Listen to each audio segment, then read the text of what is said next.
Hello மக்களே, welcome to Priven Thoughts. நீங்கள் கடலில் மீன் பிடிக்கணும் அப்படின்னு சொல்லிட்டு ஒரு போட் எடுத்துகிட்டு கடலுக்குள்ளே கிளம்புறீங்க. நீங்கள் நினச்சதை விட ரொம்பவே அதிகமான மீன் பிடிக்கிறீங்க. சந்தோஷத்தில் ஓகே எப்படியாவது வீட்டுக்கு திரும்பலாம் அப்படின்னு சொல்லிட்டு பின்னாடி கரைக்கு போகலாம் அப்படின்னு நினைக்கிறீங்க. பட் அப்போ ஒரு மிகப்பெரிய அலை வருது. அந்த அலை உங்களை அடித்து எங்கேயோ கொண்டுட்டு போயிடுது. சுற்றி முற்றி பார்க்குறீங்க, எல்லா பக்கமும் கடல் கடல் கடல் கடல் தண்ணி மட்டும் தான் இருக்குது. ஸோ ஓகே எப்படியாவது கரைக்கு போகணுமே அப்படின்னு சொல்லிட்டு நேவிகேட் பண்ணலாம் அப்படின்னு சொல்லிட்டு காம்பஸ் பார்க்குறீங்க, காம்பஸ் இல்லை. அண்ட் ஜிபிஎஸ் ட்ரை பண்ணீங்க, ஜிபிஎஸ் ஒர்க் ஆகலை. எதுவுமே உங்களுக்கு ஒர்க் ஆகலை. வெளி உலகத்தில் எப்படி காண்டாக்ட் பண்ணுறதுன்னு தெரியல. எப்படி எந்த பக்கம் போகணுங்கிறது உங்களுக்கு சுத்தமாகவே ஐடியா இல்லை. இப்போ உங்கள் கையில் எந்த ஃபுட்டும் இல்லை, குடிக்கிறதுக்கு தண்ணியும் இல்லை. இப்போ நீங்கள் என்ன பண்ணுவீங்க? ஜஸ்ட் அந்த போட்டில் நடுக்கடலில் எத்தனை நாள் உங்களால் உயிர் வாழ முடியும்? அதாவது ஜஸ்ட் உங்கள்கிட்ட ஃபுட் இல்லை, தண்ணி இல்லை, எதுவுமே இல்லை. எத்தனை நாள் உங்களால் உயிர் வாழ முடியும்? 1 நாள், 2 நாள், 10 நாள், 1 மாதம்?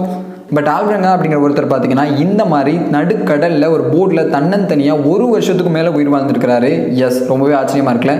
ஸோ அவரை பற்றி தான் இந்த வீடியோவில் நம்ம பார்க்க போகிறோம். ஸோ வாங்க வீடியோக்குள்ளே போகலாம்.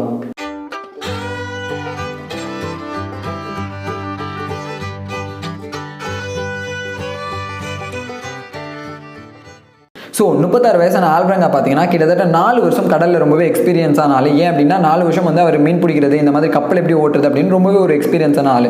ஸோ இவரும் இவரோட அசிஸ்டன்ட், இவருக்கு பார்த்தீங்கன்னா 24 வயசு ஆகுது. ஸோ இந்த கோட்டாபா அப்படிங்கிற இவருக்கு வந்து 24 வயசு. அண்ட் அதே மாதிரி வந்து கடல் அவ்வளோ எக்ஸ்பீரியன்ஸ் கிடையாது. இப்போ தான் புதுசாக வந்து வேலைக்கு சேர்ந்திருக்காரு. ஸோ இவங்க 2 பேரும் சேர்ந்து கடலில் மீன் பிடிக்கலாம் அப்படின்னு சொல்லிட்டு போகிறாங்க.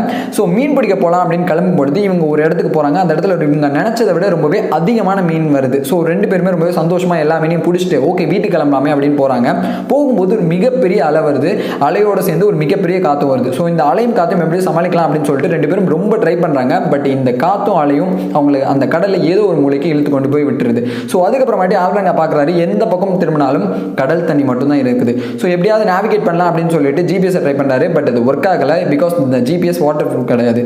ஸோ அதுக்கப்புறமாட்டி ஓகே எப்படியாவது கான்டாக்ட் பண்ணலாம் அப்படின்னு சொல்லிட்டு ரேடியோ மூலமா அவரோட பாஸுக்கு கான்டாக்ட் பண்ணுறாரு. கான்டாக்ட் பண்ணதுக்கு அப்புறமாட்டி இந்த மாதிரி ரெஸ்கியூ மிஷன் அரேஞ்ச் பண்ணுறாங்க. அண்ட் அரேஞ்ச் பண்ணதுக்கு அப்புறமாட்டி 2 நாள் தேடி பார்க்குறாங்க. பட் இவங்களை எந்த பக்கமே காணோம் அப்படிங்கிறனால ரெஸ்கியூ மிஷனும் முடிவடைஞ்சிருது. ஸோ அதுக்கப்புறமாட்டி மறுபடியும் கான்டாக்ட் பண்ணலாம் அப்படின்னு பார்க்குறாரு. பட் அவரோட பேட்டரி ரொம்பவே வீக்காக இருக்குது அப்படிங்கிறதுனால அந்த ரேடியோ மிஷனும் ஒர்க் ஆகலை. ஸோ இதுக்கப்புறமாட்டி வெளி உலகத்தில் இவங்களால எப்படியுமே கான்டாக்ட் பண்ண முடியாது. அண்ட் அதே மாதிரி எந்த திசையில் இருக்கும் அப்படின்னு கண்டுபிடிக்கிறது கூட இவங்கள்ட்ட ஒரு காம்பஸ் கூட இல்லாத அளவுக்கு ரொம்பவே தனிமையில் விடப்பட்டுறாங்க. இப்போ நடுக்கடலில் எந்த பக்கம் இருக்கும் அப்படின்னு தெரியாமல் ஆல்வரங்கா அண்ட் அந்த கொட்டாபா 2 பேரும் நடுக்கடலில் அந்த சின்ன போட்டில் இருக்கிறாங்க. ஆல்வரங்கா ரொம்பவே ஒரு எக்ஸ்பீரியன்ஸான ஆள் அப்படிங்கிறனால இந்த சூழ்நிலையை எப்படியாவது சமாளிச்சலாம் அப்படின்னு சொல்லிட்டு கொஞ்சம் தைரியமாகவே இருக்கார். எப்படியாவது நம்ம வந்து கரைக்கு போயிடலாம் அப்படின்னு ரொம்பவே தைரியமாக இருக்கார். பட் இந்த 24 வயசான கொட்டாபா பார்த்தீங்கன்னா ரொம்பவே புதுசான ஆள் இல்லை. ஸோ இவருக்கு வந்து ரொம்பவே அதிர்ச்சி ஆயிடுச்சு. ஐயோ நம்ம வந்து இனிமேல் வீட்டுக்கே திரும்ப போக முடியாது அப்படின்னு சொல்லிட்டு கத்திக்கிட்டே இருக்கிறார். என்ன பண்ணுறதுன்னு தெரியல, நம்ம மூழ்கிடுவோமோ அப்படின்னு தெரியல. திரும்ப திரும்ப அலை வந்துகிட்டே இருக்கு. இவங்களும் அலையிலான தள்ளப்பட்டுக்கிட்டே இருக்காங்க. பிகாஸ் இவங்களோட கப்பல் ஆங்கர் கிடையாது. ஸோ ஒரு இடத்துல இவங்களாம் நிற்க முடியல அப்படிங்கும்போது அலையோட போக்குக்கு ஏற்ற மாதிரி இவங்களும் தள்ளப்பட்டுக்கிட்டே இருக்காங்க. கொஞ்சம் கொஞ்சமாக காத்தடிக்க இவங்களோட போட்டு மூழ்கிற நிலைமைக்கு வருது. ஸோ ஆல்வரங்கா ரொம்பவே எக்ஸ்பீரியன்ஸான ஆள் அப்படிங்கவும் அந்த சிச்சுவேஷன் எப்படியா சமாளிக்கலாம் அப்படின்னு சொல்லிட்டு அவரோட கப்பல் உள்ள அந்த வெயிட்டான பொருட்கள் அவங்க பிடிச்ச மீன்லேருந்து எல்லா விஷயமும் கொஞ்சம் கொஞ்சமாக எடுத்து போட்டுட்டு இருக்காங்க. ஸோ கப்பல் மூழ்கக்கூடாது, குள்ள தண்ணி வந்துச்சு அப்படிங்கிறனால கொஞ்சம் கொஞ்சமாக எல்லாத்தையும் எடுத்து போட்டுட்டு இருக்காங்க. ஆல்வரங்கா ரொம்பவே காமா இருந்து இந்த சிச்சுவேஷன் எப்படியாவது ஹேண்டில் பண்ணலாம் அப்படின்னு நினைக்கிறாரு. பட் அந்த கொட்டாபாவால் சுத்தமாக அதை சமாளிக்க முடியல. பிகாஸ் இப்போ தான் கப்பல் ரொம்பவே புதுசாக இருக்கும் அப்படிங்கிறனால கப்பல் மூழ்கிருமோ அண்ட் எங்கிட்டாவது போயிருமோ அப்படின்னு சொல்லிட்டு ரொம்பவே பயந்து அலறிட்டு இருக்காரு. ஸோ இந்த மாதிரி கொஞ்சம் கொஞ்சமாக அதை சமாளிக்கலாம் அப்படின்னு பார்க்குறாங்க. பட் அவங்களால எந்த இடத்துல இருக்கும் அப்படிங்கிறத கூட தெரிஞ்சுக்க முடியல. அண்ட் எந்த பக்கம் போனாலும் ஃபுல்லாக தண்ணி மட்டும் தான் இருக்குது. அவங்களோட கப்பலோட இன்ஜினும் ஃபெயில் ஆயிருது. ஸோ போட்டோட இன்ஜினும் ஃபெயில் ஆயிருது. அண்ட் அதே மாதிரி இதை தடுத்து நிப்பாட்டுறதுக்கு இவங்களுக்கு ஆங்கரும் இல்லை. ஸோ இதனால கப்பல் வந்து எந்தெந்த பக்கம்லாம் அலையடிக்குதோ அந்தந்த பக்கம்லாம் மூவ் ஆகிக்கிட்டே இருக்கு. ஸோ ஆல்வரங்கா எப்படியாவது அந்த கப்பல் மூழ்கிடக்கூடாது அப்படிங்கிறதுக்காக என்ன பண்ணுறாங்கன்னா அந்த கப்பல் உள்ள ஃப்ளோட்டர்ஸ்லாம் யூஸ் பண்ணி சுற்றி கட்டிடுறாரு. ஸோ இது வந்து கொஞ்சம் எப்படியா ஸ்டேபிளாக இருக்கணும் அப்படிங்கிறதுக்காக அந்த ஃப்ளோட்டர்ஸ் யூஸ் பண்ணி கட்டிடுறாரு. பட் அதே சமயத்தில் இவங்களுக்கு மழையும் பெஞ்சிக்கிட்டே இருக்குது. கப்பல் எப்படியா மூழ்கிடக்கூடாது அப்படிங்கிறதுக்காக இவங்க கீழே உள்ள தண்ணியெல்லாம் மோந்து ஊற்றிக்கிட்டு இருக்காங்க. பட் அப்போ அவங்களுக்கு தெரியல இவங்களுக்கு தண்ணி தேவைப்பட போகுது அப்படிங்கிறது. ஸோ மலையிலேருந்து எப்படியாவது தப்பிச்சா போதும் அப்படின்னு சொல்லிட்டு ஒரு இடத்துல ஒண்டிட்டு போய் உட்காந்துட்டு இருக்காங்க. பட் கொஞ்ச நாள் கழிச்சு தான் தெரியுது நம்மள்ட்ட வாட்டர் சப்ளை சுத்தமாக இல்லை, இனிமேல் தண்ணிக்கு என்ன பண்ண போகிறோம் அப்படின்னு மிகப்பெரிய தண்ணி தட்டுப்பாடு வருது. ஸோ இப்போ என்ன பண்ணுறாங்க அப்படின்னா தங்களோட யூரினே வந்து ரீசைக்கிள் பண்ணி குடிக்க ஆரம்பிக்கிறாங்க. அண்ட் அதே மாதிரி ஃபுட்டும் இல்லை, அவங்களுக்கு சாப்பிட்றதுக்கு எந்த சாப்பாடும் இல்லை, சாப்பாடு தட்டுப்பாடும் ஏற்படுது. ஸோ இப்போ என்ன பண்ணுறாங்கன்னா ஆல்வரங்கா தன்னோட சொந்த கையில் மீன் பிடிக்கிறாரு. பிகாஸ் ஏன் அப்படின்னா அவருக்கு எக்யூப்மெண்ட் எதுவுமே இல்லை, மீன் பிடிக்கிறதுக்கான எந்த எக்யூப்மெண்ட்டும் இல்லை. எல்லாம் அந்த அலையோட அலையாக போயிடுது. ஸோ இதனால் என்ன பண்ணுறான்னா கைகளை வந்து என்ன பண்ணுறான்னா தண்ணிக்குள்ளே வச்சுருக்காரு. ஸோ ஸ்டேபிள் அந்த மாதிரி வச்சிருக்கிறது மூலியமா மீன் எப்போ ஒரு கை கரெக்டாக வருதோ அப்போ டக்குன்னு பிடிச்சிடுவாராம். ஸோ இந்த மாதிரி கொஞ்சம் கொஞ்சமாக கையினால் மீன் பிடிக்கிறாரு. அண்ட் அதே மாதிரி கடல் பறவை பறந்து வரும்போது உட்காந்துட்டு இருக்கும்போது அந்த மாதிரி பிடிக்கிறது, ஆமைகள் இந்த மாதிரி ராவாவே எல்லாத்தையும் சாப்பிட ஆரம்பிக்கிறார். பச்சையாக எல்லா விஷயம் மீன் பிடிக்கிறாரு அப்படின்னா பிகாஸ் அவர் சமைச்சு சாப்பிட்றதுக்கு எந்த எக்யூப்மெண்ட்டும் இல்லை. ஸோ என்ன பண்ணாங்கன்னா ரெண்டு பேரும் பச்சையாகவே மீன், டேர்ட்டில் இந்த மாதிரி எல்லா விஷயத்தையும் சாப்பிட ஆரம்பிக்கிறாங்க. அண்ட் தண்ணி தட்டுப்பாடுனால தங்களோட யூரினியை ரீசைக்கிள் பண்ணி குடிக்க ஆரம்பிக்கிறாங்க. நாட்கள் கொஞ்சம் கொஞ்சமாக நகர ஆரம்பிக்குது. ஸோ ஒரு நாள் அவங்களுக்கு மழையும் வருது. ஸோ இந்த தடவை இந்த மழையை வேஸ்ட் பண்ணிடக்கூடாது அப்படிங்கிறதுக்காக என்ன பண்ணுறாங்கன்னா அவங்களுக்கு கிடைச்ச எல்லா பக்கெட் எல்லா விஷயத்துலையுமே எல்லா எக்யூப்மெண்ட்லையுமே வந்து மழை தண்ணியை சேகரிக்க ஆரம்பிக்கிறாங்க. பட் அவங்க நினைச்ச அளவுக்கு அந்த அளவுக்கு தண்ணி வந்து சேகரிக்க முடியல அப்படின்னாலும், அதாவது அவங்க இருந்த அந்த தாகத்துக்கு வந்து அவங்க சேகரித்த தண்ணியை ஒரே இடத்துல குடிச்சிக்கலாம் அப்படின்னாலும் ரெண்டு பேருமே ஒரு முடிவுக்கு வராங்க. ஓகே, இந்த தண்ணியை வந்து நம்ம சேமிச்சு தான் குடிச்சாகணும். பிகாஸ் இதுக்கப்புறம் எப்போ மழை வருது அப்படிங்கிறது நம்மளுக்கு தெரியாது. தண்ணியும் நம்மள்ட்ட சுத்தமாக இல்லை. ஸோ லிமிட்டாக தான் குடிக்கணும் அப்படின்னு சொல்லிட்டு ரெண்டு பேரும் கொஞ்சம் கொஞ்சமாக லிமிட்டாகவே தண்ணியை குடிக்க ஆரம்பிக்கிறாங்க. அண்ட் அதே மாதிரி கொஞ்சம் கொஞ்சமாக இப்படி நாட்கள் மூவ் ஆகிட்டே இருக்கும்போது என்ன ஆகுதுன்னா இவங்க கடலில் ஒவ்வொரு இடத்துக்கும் அந்த அலை எந்தெந்த பக்கம்லாம் போகுதோ அந்தந்த பக்கம்லாம் போயிட்டு இருக்காங்க. கொஞ்சம் கொஞ்சமாக நம்பிக்கை இழக்க ஆரம்பிக்கிறாங்க. பிகாஸ் எந்த பக்கம் திரும்பினாலும் கடல் தண்ணி தான். லேண்டுக்கான எந்த அறிகுறியுமே இல்லை. அப்படிங்கும்போது நம்ம எப்படி பொழைக்க போகிறோம், நம்மளை யார் வந்து காப்பாற்ற போகிறோம் அப்படின்னு சொல்லி ரெண்டு பேருக்கும் எந்த ஐடியாவுமே இல்லை. கொஞ்சம் கொஞ்சமாக நம்பிக்கையும் இழக்க ஆரம்பிக்கிறாங்க. அண்ட் அதே மாதிரி ஆல்வரங்கா கொடாபாக்கு கொஞ்சம் கொஞ்சமாக ஆறுதல் சொன்னாலும் ஓகே நம்ம எப்படியா தப்பிச்சிருவோம் அப்படின்னு சொன்னாலும் ரெண்டு பேரோட மனசுக்குள்ளே நம்ம தப்பிக்க போகிறதில்ல அப்படிங்கிற மாதிரி கொஞ்சம் கொஞ்சமாக அவநம்பிக்கை ஏற்படுது.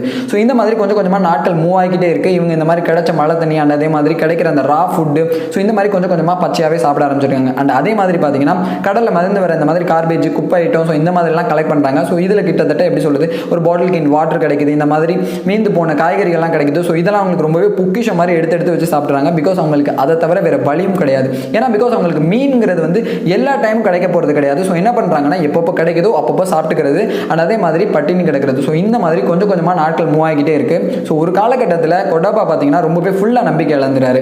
பட் இப்போ ரெண்டு பேரும் என்ன பண்ணுறாங்கன்னா ரெண்டு பேரும் அவங்களோட குடும்பத்தை பற்றிலாம் பேச ஆரம்பிக்கிறாங்க. நான் அந்த மாதிரி தப்பு பண்ணிட்டேன், எங்கள் அம்மா அப்பா கூட நான் இல்லை அப்படின்னு சொல்லிட்டு ரெண்டு பேரும் ஒருத்தவங்க இது முறைக்கு தெரியாதவங்களா இருந்தவங்க ரெண்டு பேரும் ரொம்பவே க்ளோஸ் ஆக ஆரம்பிக்கிறாங்க. ரெண்டு பேரும் ஃபேமிலி பற்றி ஷேர் பண்ணுறாங்க. அண்ட் அப்போ ஒரு விஷயத்த சொல்கிறாங்க, நம்மள யாராவது ஒருத்தவங்க பொழைச்சோம் அப்படின்னா நம்மளோட ஸ்டோரியை போய் அடுத்தோம் அதாவது மிஞ்சி இருக்கவங்களோட பேரண்ட்ஸ்கிட்ட போய் சொல்லிட்டு அவங்களுக்கு ஏதாவது ஹெல்ப் பண்ணணும் அப்படின்னு சொல்லி ரெண்டு பேருமே ப்ராமிஸ் பண்ணிக்கிறாங்க. அண்ட் அதே மாதிரி கொஞ்சம் கொஞ்சமாக இந்த மாதிரி நாட்கள் மூவ் ஆகிக்கிட்டே இருக்குது, மந்த் ஆகிக்கிட்டே இருக்குது. அண்ட் ஒரு காலகட்டத்தில் கொடாபா ரொம்பவே வீக் ஆக ஆரம்பிக்கிறாரு. அவரால் அந்த பச்சையான அந்த சாப்பாடையும் சாப்பிட முடியல. அவரோட மென்டல் ஹெல்த்தும் சுத்தமாக சரியில்லை. நம்ம பொழைக்க மாட்டோமோ அப்படிங்கிற மாதிரி ஒரு ஸ்டேஜுக்கு தள்ளப்படுறாரு. ஸோ சுத்தமாக அவரால் எதுவும் சாப்பிட முடியல. ஸோ இந்த மாதிரி சாப்பிடாம இருக்கவும் ரொம்பவே வீக்கர் ஆக ஆரம்பிக்கிறாரு. ஒரு நாள் காலையில் எந்திரிச்சு பார்க்கும்பொழுது கொடாபா கீழே விழுந்து கிடக்கிறாரு. ஆல்வரங்கா காலையில் எந்திரிச்சு பார்த்ததுக்கு அப்புறமாட்டி தான் தெரியுது கொடாபா கீழே விழுந்து கிடக்கிறாரு. ஸோ அதுக்கப்புறமாட்டி எப்படியா தண்ணி கொடுத்து காப்பாற்றலாம் அப்படின்னு பார்க்குறாரு. தண்ணி குடிக்கிறதுக்கு முன்னாடியே கொடாபா இறந்தும் போயிறாரு. ஸோ ஆல்வரங்கால அதை சுத்தமாக ஏற்றுக்கவே முடியல. இறந்துட்டாரு அப்படிங்கிறத ஏற்றுக்கவே முடியல. கதறாரு, என்னென்னமோ பண்ணுறாரு, இனிமேல் நான் தனியாக இருக்கணுமா அப்படின்னு சொல்லி கதற ஆரம்பிக்கிறாரு. அண்ட் அதே மாதிரி இவர் இறந்துட்டாரு அப்படிங்கிறத அவரால் நம்பவும் முடியல, ஏற்றுக்கவும் முடியல. ஸோ என்ன பண்ணான்னா கிட்டத்தட்ட 6 நாள் அவரோட கொடாபாவோட பாடியோட பேசிக்கிட்டு இருக்காரு. என்ன தூங்கிட்டு இருக்கே அப்படின்னு சொல்லிட்டு பைத்தியம் மாதிரி இறந்து போன அந்த பாடி கூட பேசிக்கிட்டு இருக்காரு. பிகாஸ் அவரோட தனிமை அப்படிங்கிறது அவரால் சுத்தமாக ஏற்றுக்கவே முடியல. ஸோ 6 நாள் கழிச்சு தான் அவருக்கு தெரியுது, ஓகே கொடாபா வந்து இறந்துட்டா அப்படிங்கிறதே ஒரு நாள் நைட்டு தான் அவர் ரியலைஸ் பண்ணுறாரு.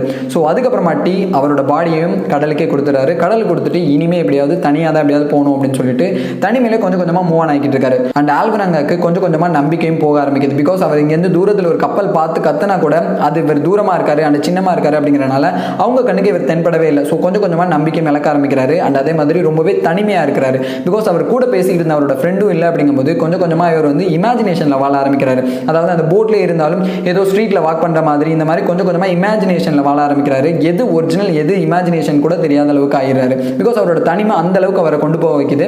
ஸோ கொஞ்சம் கொஞ்சமாக இந்த மாதிரி மூவ் ஆகிக்கிட்டே இருக்குது. ஸோ இந்த மாதிரி கிடைக்கிற ரா ஃபுட் சாப்பிட்றாரு, சில நாள் சாப்பிடாம கிடக்கிறாரு, சில நாள் தண்ணி இல்லாமல் இருக்கிறாரு. இந்த மாதிரி கொஞ்சம் கொஞ்சமாக போயிட்டு இருக்குது. மாசங்கள் ஆகிக்கிட்டே இருக்குது. ஸோ ஒரு காலகட்டத்தில் அவரோட கண்ணுக்கு ஒரு விஷயம் தெரியுது, அது இமேஜினேஷனா உண்மையானு கூட தெரியல. ஸோ ஒரு லேண்ட் ஏரியா தெரியுது. ஸோ பார்க்குறாரு, கூர்ந்து பார்த்துட்டே இருக்காரு. இது இமேஜினேஷனா இல்லை ஒரிஜினலாகவே இருக்கா அப்படிங்கிறது கூட அவருக்கு தெரியல. ஸோ கொஞ்சம் நேரம் முத்து பார்த்துட்டே இருக்காரு. ரொம்ப நேரம் அந்த லேண்ட் அதே இடத்துல இருக்க மாதிரி இருக்கு. ஓகே கண்டிப்பாக அது லேண்டு தான் அப்படின்னு சொல்லிட்டு ரொம்பவே கப்பல் அந்த பக்கம் போகணும் அப்படின்னு பார்க்குறாரு. பட் கப்பல் அலையடிக்கிற பக்கம் தான் போகும் அப்படின்னு சொல்லிட்டு டக்குன்னு ஆல்வரங்கா டைம் வேஸ்ட் பண்ண விரும்பல. ஸோ டக்குன்னு என்ன பண்ணுறாருன்னா தவி குதிச்சு ஸ்விம் பண்ணி அந்த லேண்டுக்கு போறாரு. லேண்டுக்கு போய் லேண்டை தொட்டதுக்கு அப்புறம் மாதிரி தான் தெரியுது இது ஒரிஜினல், உண்மையாலுமே இது இமேஜினேஷன் கிடையாது, நம்ம லேண்டுக்கு வந்துட்டோம் அப்படின்னு சொல்லிட்டு அத்தனை நாள் சாப்பிடாம தண்ணி இல்லாமல் இருந்தாலும் அந்த எனர்ஜி எங்கிருந்து வந்துச்சுன்னு தெரியாமல் குதிச்சிட்டு இருக்காரு. நான் தப்பிச்சிட்டேன் சொல்லி குதிச்சிட்டு இருக்காரு. ஸோ இவர் குதிச்சிட்டு இருக்கிறத பார்த்துட்டு சம்மந்தம் இல்லாமல் யார் பார்த்து குதிச்சிட்டு இருக்குது அப்படின்னு சொல்லிட்டு அந்த தீவில் உள்ள 2 கப்பல்ஸ் பார்க்குறாங்க. ஸோ அதுக்கப்புறமாட்டி அவரை கொண்டு போய் ஹாஸ்டலில் சேர்க்குறாங்க. இவருக்கு ரொம்பவே டீஹைட்ரேஷன் அண்ட் அதே மாதிரி நிறைய ஸ்கின் அலர்ஜி இந்த மாதிரிலாம் வந்திருக்கு. ஸோ அதெல்லாம் ட்ரீட்மெண்ட் பண்ணிட்டு அவரோட ஸ்டோரியை கேட்குறாங்க. அண்ட் அதே மாதிரி ஆல்வரங்கா கடைசியில் அவரோட வீட்டுக்கும் போகிறாரு. வீட்டுக்கு போனதுக்கு முன்னாடி அவரோட ஃப்ரெண்டுக்கு ப்ராமிஸ் பண்ண மாதிரியே அவரோட அவரோட ஃப்ரெண்டோட வீட்டையும் போய் பார்த்துட்டு வராரு, அவங்க அப்பா அம்மாவை போய் பார்த்துட்டு வராரு. ஸோ ஆல்வரெங்கா பார்த்தீங்கன்னா கிட்டத்தட்ட அந்த கப்பலில் 1 வருஷத்துக்கும் மேலே 13 மாதத்துக்கும் மேலே வந்து அந்த கப்பலில் இருந்திருக்காரு. தன்னந்தனியாக எந்த ஒரு இதுவும் இல்லாமல், அடுத்த வேலை சாப்பாடு இருக்குமா தண்ணி இருக்குமா அப்படின்னு தெரியாமல் தன்னந்தனியாக பைத்தியம் பிடிச்ச மாதிரி இருந்திருக்காரு. அண்ட் அவரோட அந்த ஒரே ஒரு ஃபெய்த், அந்த நம்பிக்கை, எப்படியாவது நம்ம மூவ் ஆன் ஆகி போயிடுவோம், அந்த இடத்துக்கு போயிடுவோம் அப்படிங்கிற அந்த நம்பிக்கை கடைசியில் அவர் கொண்டு போய் அவரோட வீட்டுக்கும் சேர்த்துருது.